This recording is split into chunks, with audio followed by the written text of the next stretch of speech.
After extreme rainfall, we had a tornado watch this afternoon. The weekend will be more quiet, but it's going to be a lot colder. When to expect 30s in your area coming up next. Flooding causing major problems for some in Louisville. The effort to keep everyone safe. A massive fire at GE Appliance Park with thick black smoke seen for miles. What firefighters are saying may have caused it. Many don't even have tickets to tomorrow's game, but they're here in force.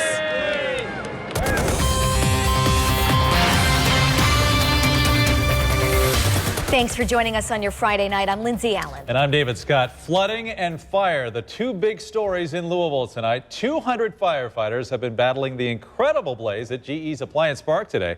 And other first responders have braved rising floodwaters, racing to pull people to safety. But first, we want to start with Chief Meteorologist Mark Weinberg. Mark, tell us, this rain's coming to an end. We're talking about historic amounts that have fallen today. This one is big. I mean, last night we talked about it. I was very concerned that somebody was going to see a 5 to 6 inch rainfall total, and the numbers went even higher than that. This will go down in the record books as one of the heaviest rains we have ever seen in Louisville.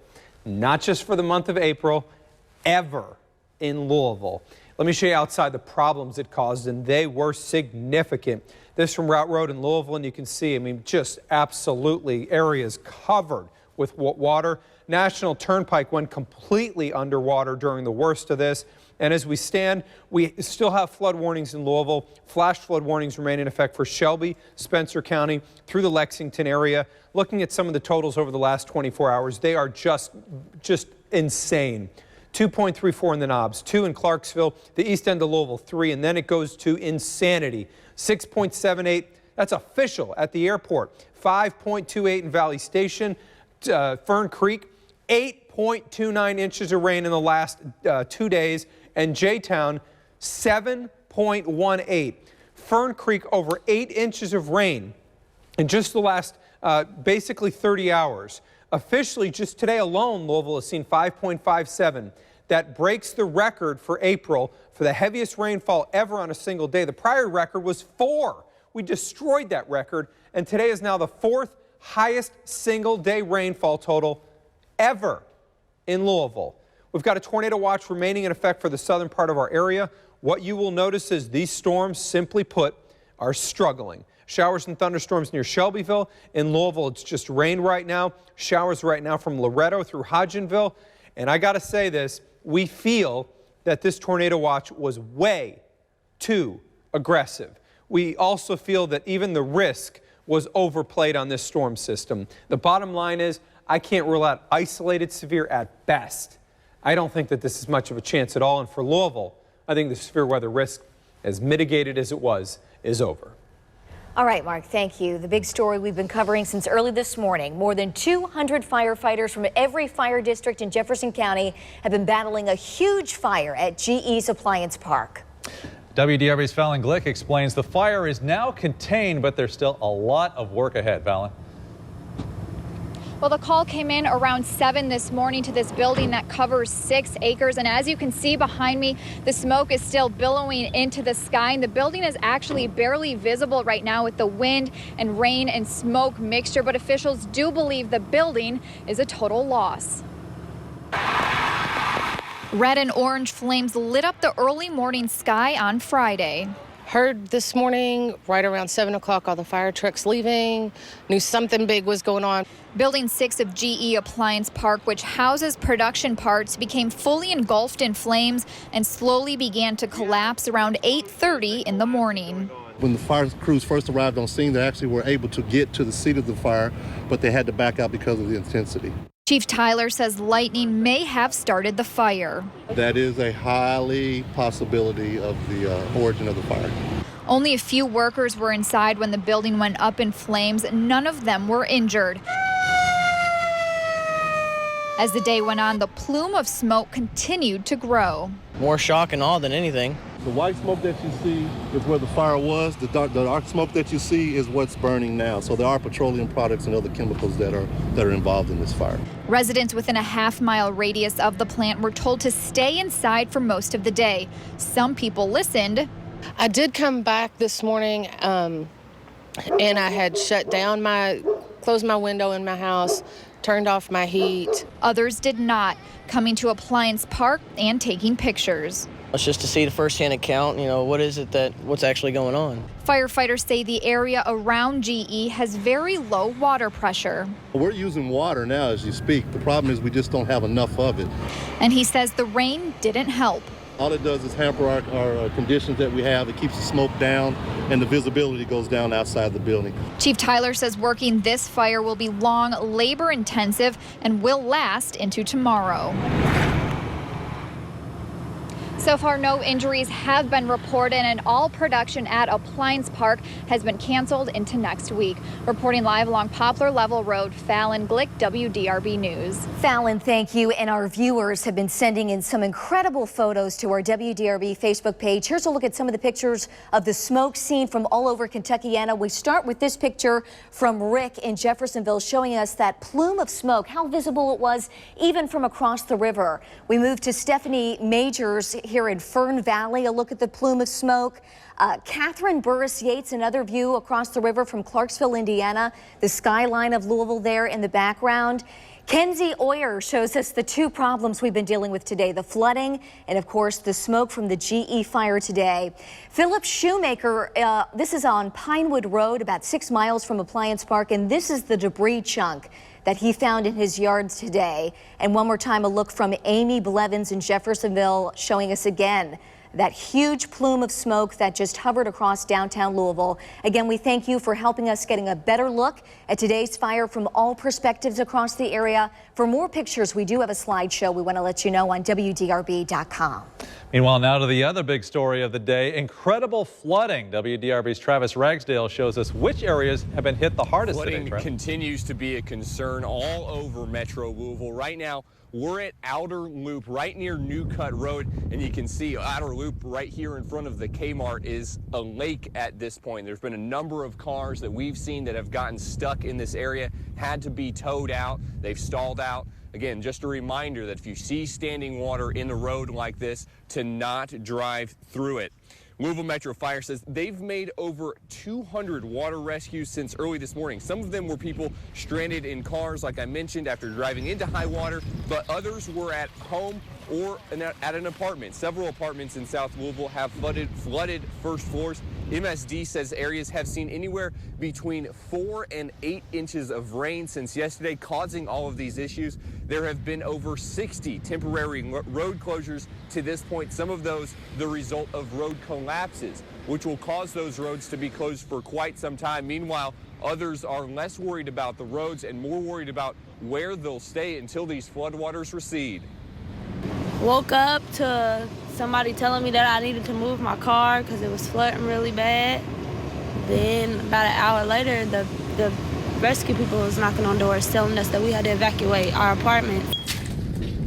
MSD also says the University of Louisville campus has seen flooding issues as well. Again, this is Outer Loop Road near New Cut Road. We've seen several cars try and make it through this area. Some have made it through, others have not. Outer Loop on the other side of New Cut Road is closed at this point. This portion of Outer Loop is not closed, though. We have several issues down Outer Loop as well, with several more cars stalled down in that direction as cars continue to make their way on Outer Loop. Again, a reminder, if you see standing water like this, it can only take 3 inches of water to stall your car out. Do not try and drive in standing water while it's on the road. We're going to continue to monitor the situation out here in South Louisville. For now, we're live in South Louisville. Travis Ragsdale, WDRB News. Just amazing pictures tonight. Thanks, Travis. Meanwhile, heavy rains also slammed parts of southern Indiana. This picture is from Indiana State Police showing a UPS truck stuck on a flooded I-64 West near the Ferdinand exit. Firefighters had to rescue the driver. Indiana State Police say portions of Interstate 64 were closed this morning in Perry and Du Bois counties because of flooding. In northern Indiana, more than a dozen schools and districts delayed the start of classes today because of dense fog.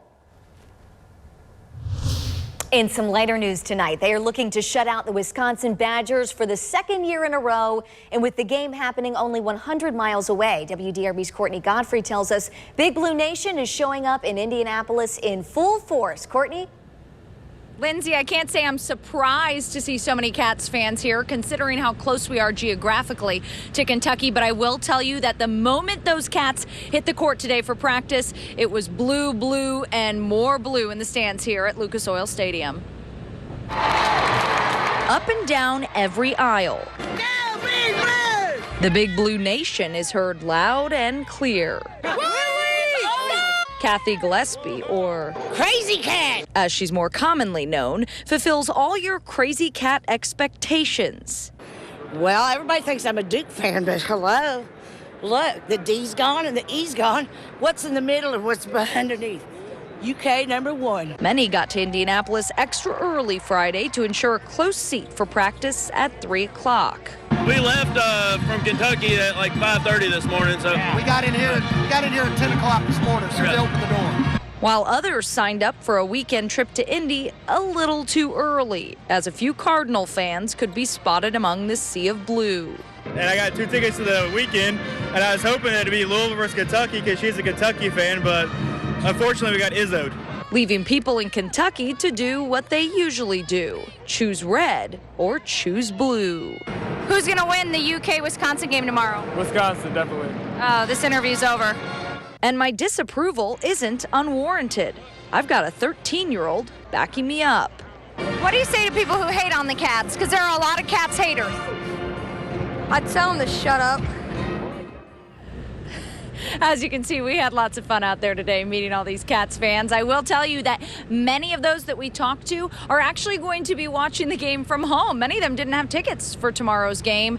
Now, we'll hear from the players and Tom Lane and Eric Crawford's predictions for tomorrow's game coming up in about 10 minutes during sports. Reporting live at Lucas Oil Stadium, Courtney Godfrey, WDRB News. Excited fans. Thanks, Courtney.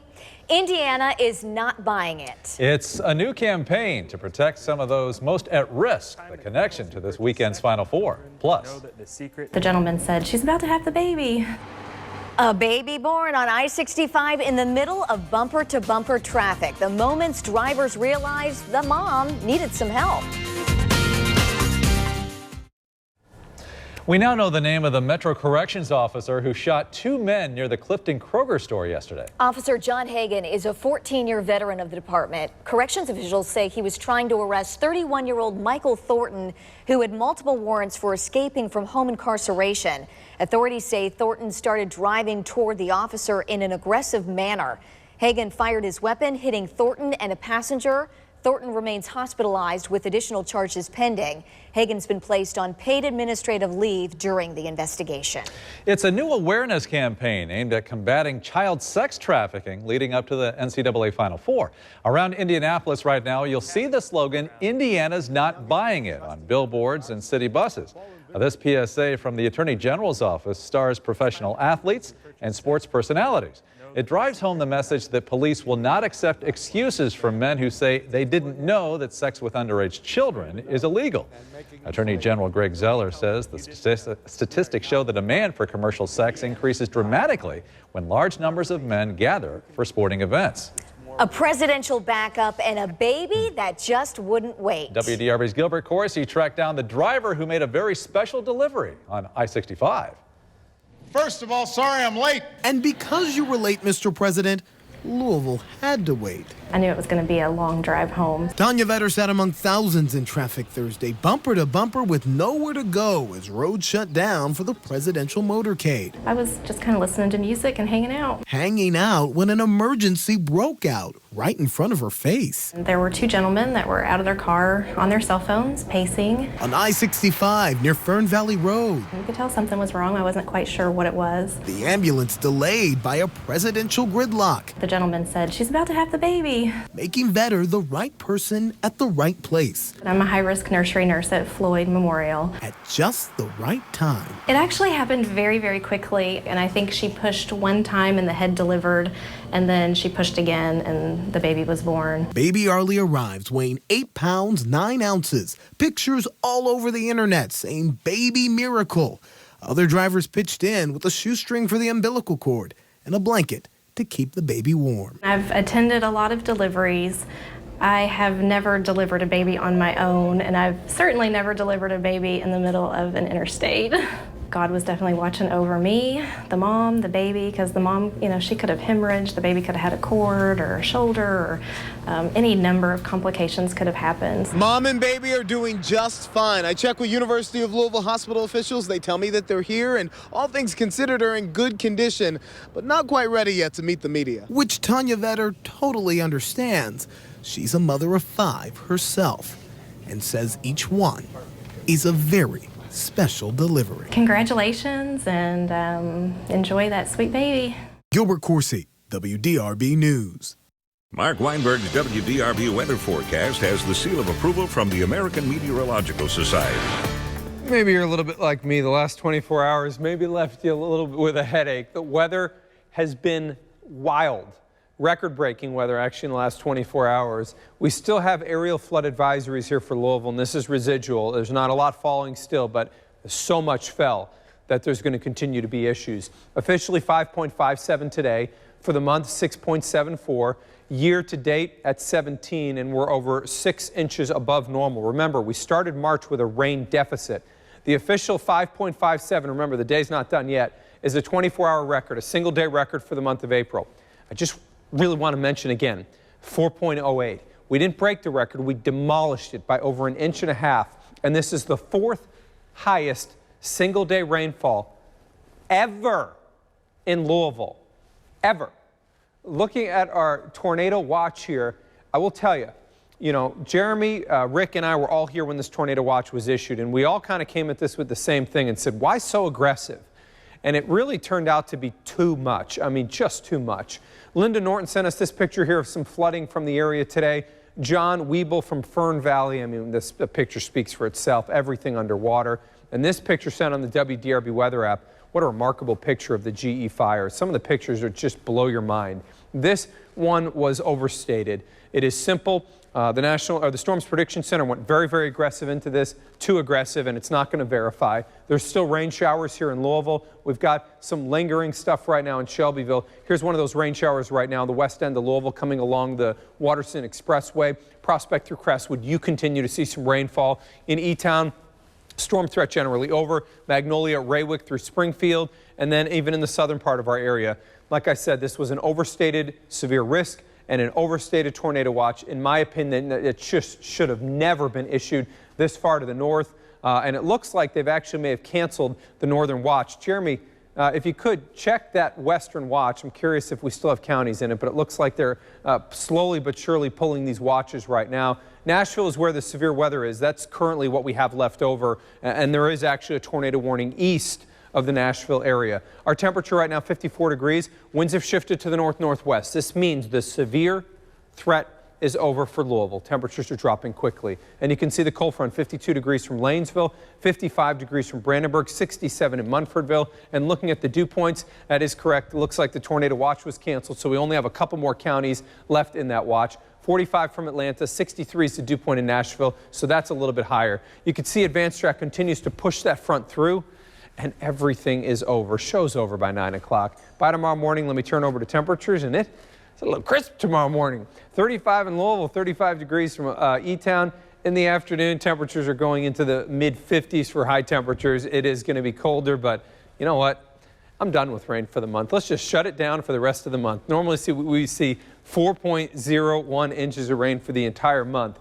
We did that today. 39 tonight with storms coming to an end. Tomorrow afternoon, high temperature comes in at 59. And let's look at the weekend, because I know a lot of us are saying no more rain. Well, for the weekend, I'll do that. 59 on Saturday for Easter Sunday, 37 on the start, high at 68. I will not stop the rain for next week, and some of it could be very heavy at times. More flooding issues on the table. Who could see an additional 2, 3, 4 inches of rain in 25 minutes? Oh, boy. All right. Well, at least we'll have that weekend. Thanks, Mark. Hundreds of firefighters have been trying to contain that massive fire at GE Appliance Park all day. What firefighters say may have sparked it, and the effort to keep residents living near that building safe. Eric, is John Calipari more than a coach? I don't know. I've got a feeling, though, we're about to find out. Willie Cauley-Stein says he is. We'll hear that next.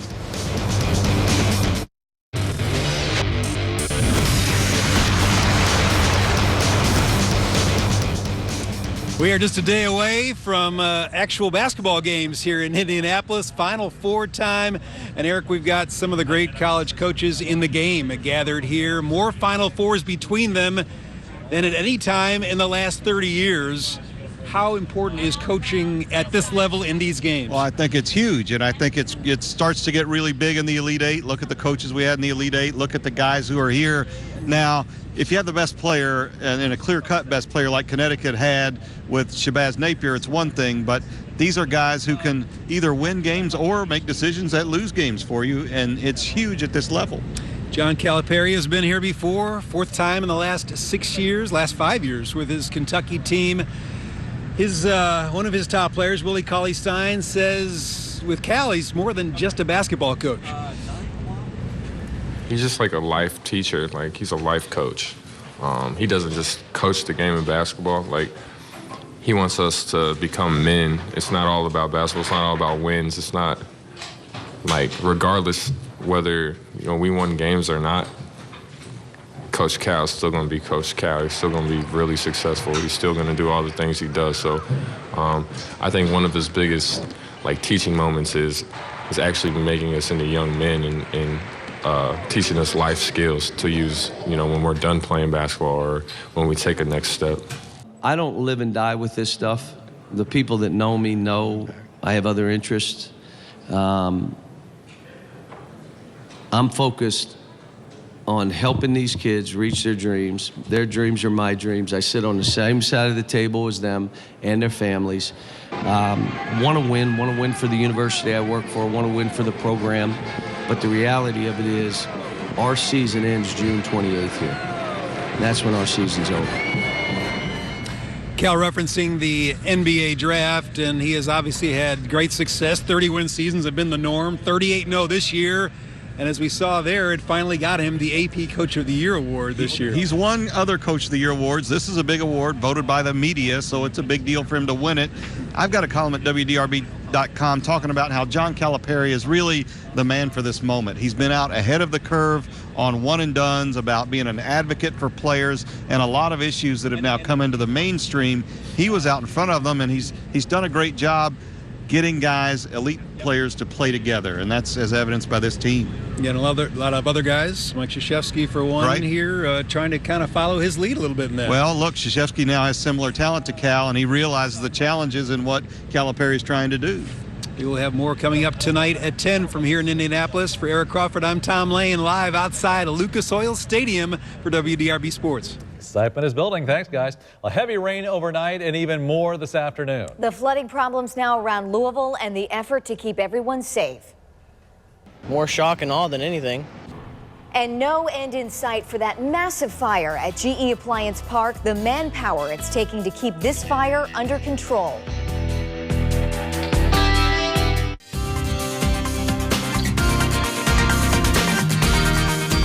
Welcome back. You're watching the WDRB Local Evening News tonight. Rain continues to pound our area. In fact, it's the most rain in a single day ever in April. Meteorologist Mark Weinberg explains when all of this moves out of the area. Really, Mark? Ready for it to come to an end? Yes. Here's a couple things I want to mention. Just spoke with the National Weather Service, and what they said is that they are likely to extend what we refer to as the aerial flood advisory or aerial flood warning through the night.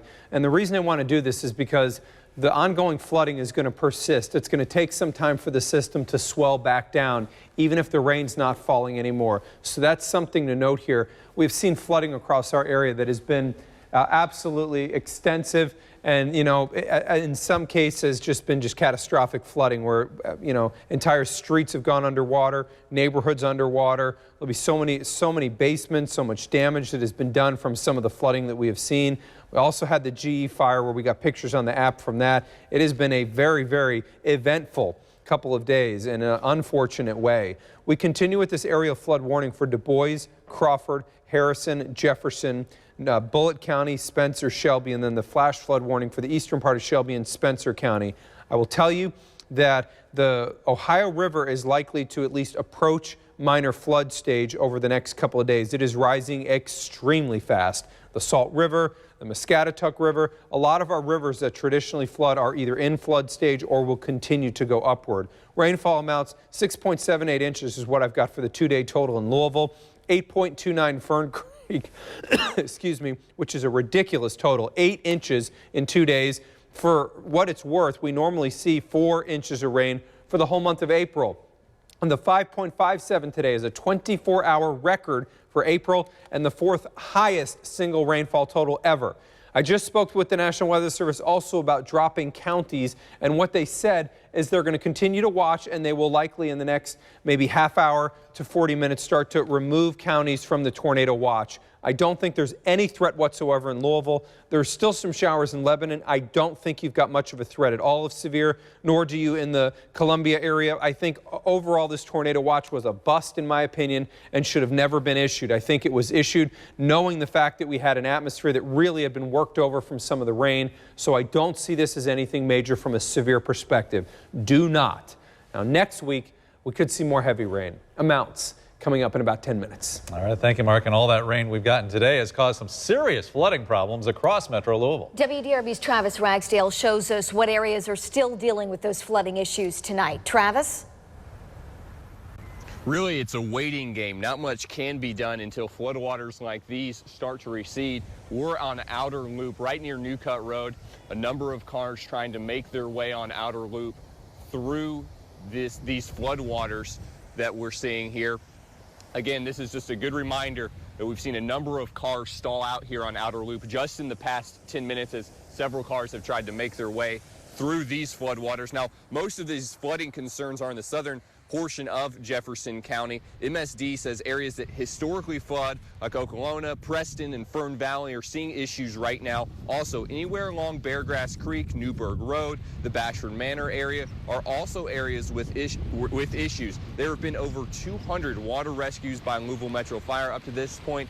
Nearly 60, actually over 60 at this point, stranded motorist calls as well. Crews continue to get those calls, but the hope is that those will soon be on the decline. MSD says they expect water levels to recede following this latest round of storms, but those storms have only added to what was being dealt with before.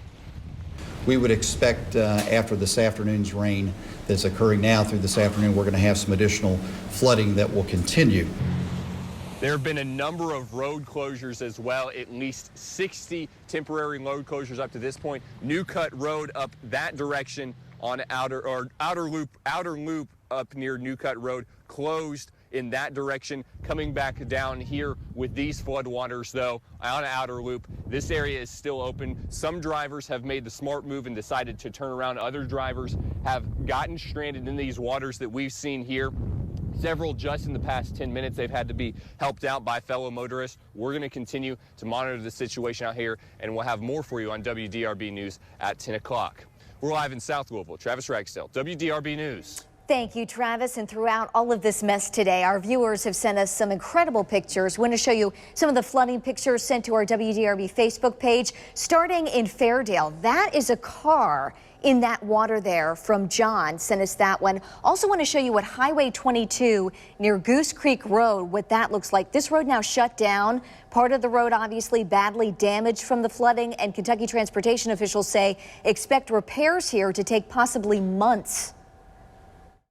There's going to have to be major repairs to this, and it is a big traffic problem because that section of roadway on average sees about 12,000 cars a day.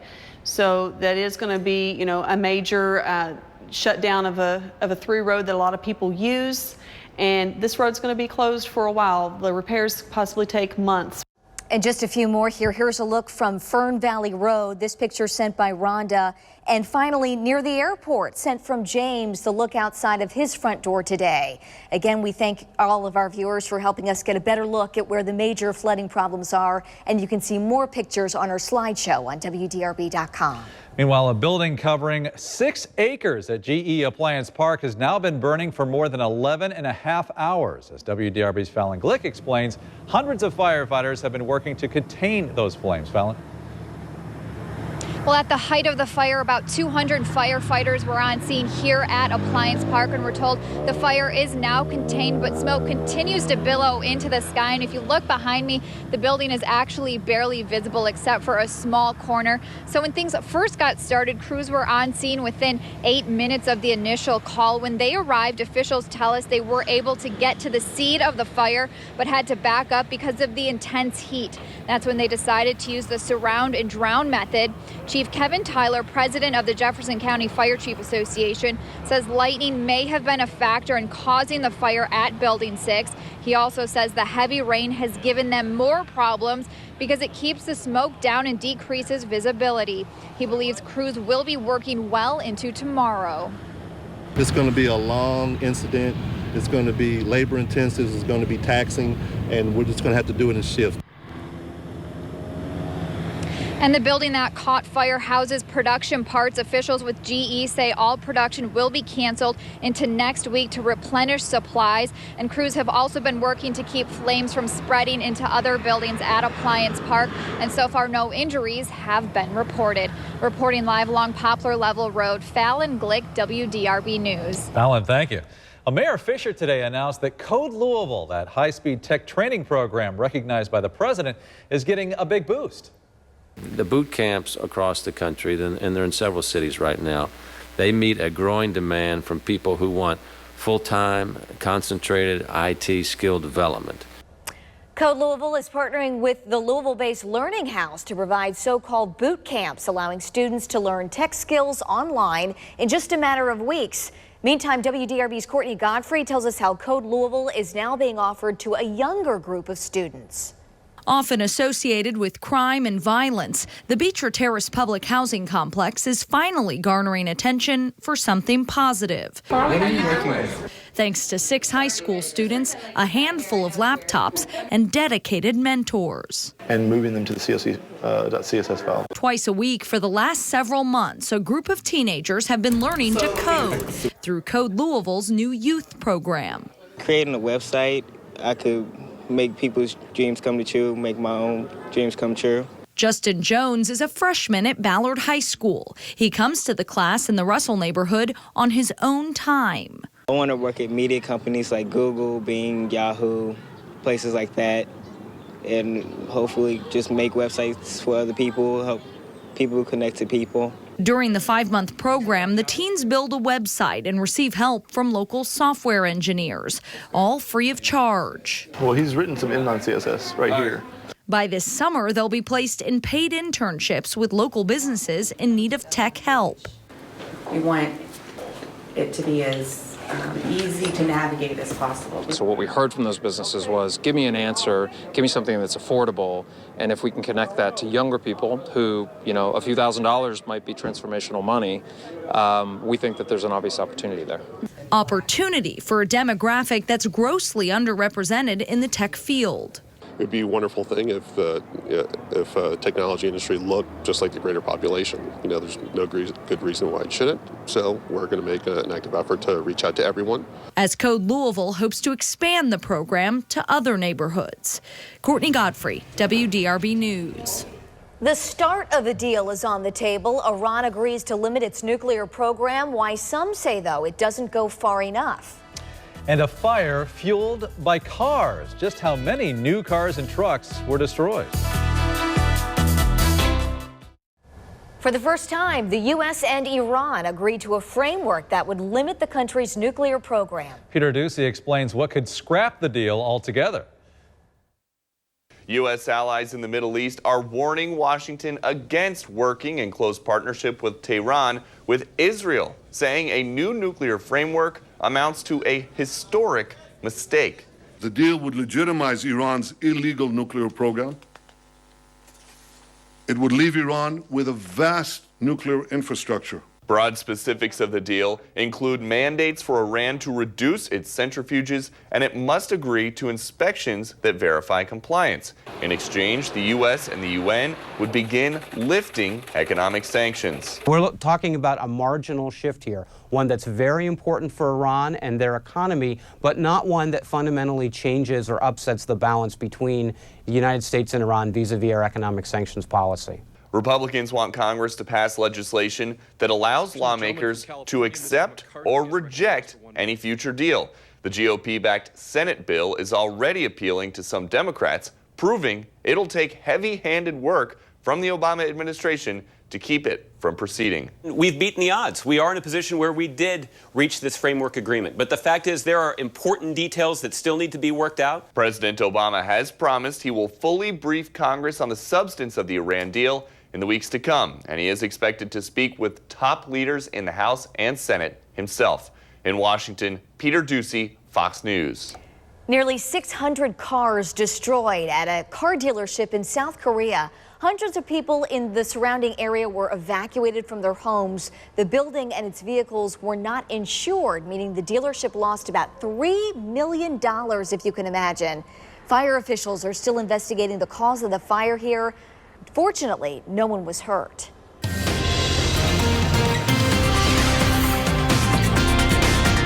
The bright side looks like a fabulous weekend ahead. The downside, boy, inches, several inches more rain coming next week. Yes, some of the data suggests we may have another problem with excessive rainfall occurring next week. Today is one of the legends of all legends when it comes to rainfall. In 2 days, nearly 8 inches of rain has fallen in part of the area. I'll talk about when another 2 to 4 inches may fall coming up. Mark Weinberg's WDRB weather forecast has the seal of approval from the American Meteorological Society. You know, it is not very common that you can get onto all-time lists like we did today. Today is a single day, the 4th most rain we've ever seen in history in Louisville. You think about that for a second. The 4th ever of any single day. We continue with these flood warnings. Now, the National Weather Service has been forthcoming that they want to keep these out. And you saw Travis's shot a little while ago. There's still residual flooding everywhere, despite the fact that a lot of the rain has come to an end. And they want to keep this out there just to let you know that the flooding is still going to continue to be an issue. And I like them doing that. This tornado watch I thought was bogus. I did not like the Storms Protection Center, A, putting it out and so aggressively, and B, doing so in a scenario where they had a 10% chance of tornadoes in our area when the atmosphere had been extremely worked over from all the rain. It just felt really aggressive in a lot of ways. Michael DeCourt sent this picture here, River Chase Apartments underwater. I mean, this was a scene we saw in so many areas. Kevin Lasley sent this picture here. Notice the flooding, and then in the background you can see the GE fire, which was 2 huge stories of the day. And Kelly Taylor Clark sent this of Outer Loop and Grade Lane, and we got a lot of reports of flooding there as well. Today, officially 5.57 inches. This puts us on a surplus of almost 7 inches of rain this year. Is there a tornado threat out there? Look, I mean, you're looking at what I'm looking at here. The wind energy, simply put, was never really that good for our area today in front of the cold front. The instability was, quite frankly, not good because the atmosphere had been worked over by all the rain and thunderstorms. And this one felt like from the beginning like it was way too aggressive. And we all felt like in the weather office here that this was just too much. The storms continue to leave our area. While we do have 4 counties under a tornado watch in our southeast, we don't feel that the threat is very high. 54, Dew Point's 49 in Windsor Northwest at 21, and that is that front moving in. 54 in Louisville, so we've dropped off a lot. Temperature 51 in Paoli, 53 degrees from the Mitchell area, and 46 in Indianapolis. And this is that colder air that's filtering in drier air, and this drier air means the weekend it's going to be dry. So advanced track shows by tomorrow morning mid-30s. It's a cool morning with some scattered frost possible. We'll go into the mid and upper 50s tomorrow afternoon. The winds are really light on Sunday morning, so this is a good candidate to get some light frost out there. And you see just a few of these high clouds streaming in during the afternoon on Easter. If you've got any plans, I just would encourage you for the Easter egg hunts, you might want to wait till about after midday. Reason is it'll warm considerably during the afternoon. 39 degrees tonight, a 50% chance for the next couple of hours, then we'll get rid of that. Tomorrow afternoon, the high's in at 59 degrees under mostly sunny skies. Before I touch the weekend, let's go into the extended. And you can see I've got high rain chances on Tuesday, Wednesday, and Thursday. And the problem is each of those days could contain excessive rain. The Weather Prediction Center, which comes from the government, basically a branch of the National Weather Service, has 3.8 inches of rain in our area next week. Looking at Easter for sunrise services, 37, noon 60, and our high comes in at 69 degrees. Our skies will turn partly cloudy late. That 3, maybe even 4 inches of rain next week on top of what we have seen could be a mega issue. and we got to watch it close. Wow. Okay, Mark, thank you. A Louisville high school basketball player is not taking his girlfriend to the prom. That sounds like a bad thing, but we'll tell you about the sweet way he asked his good friend instead to the dance. And the Mega Millions jackpot for tonight, $25 million. Tomorrow's Powerball up to $60 million.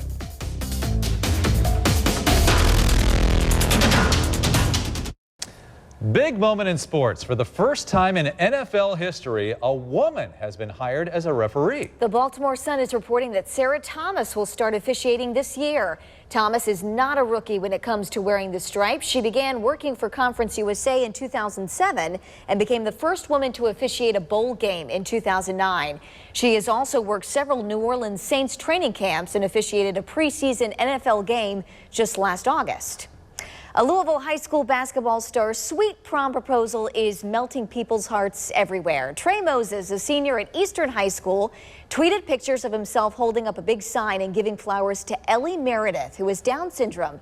Trey has a girlfriend but decided to ask Ellie to the prom after the two became close through a program at school.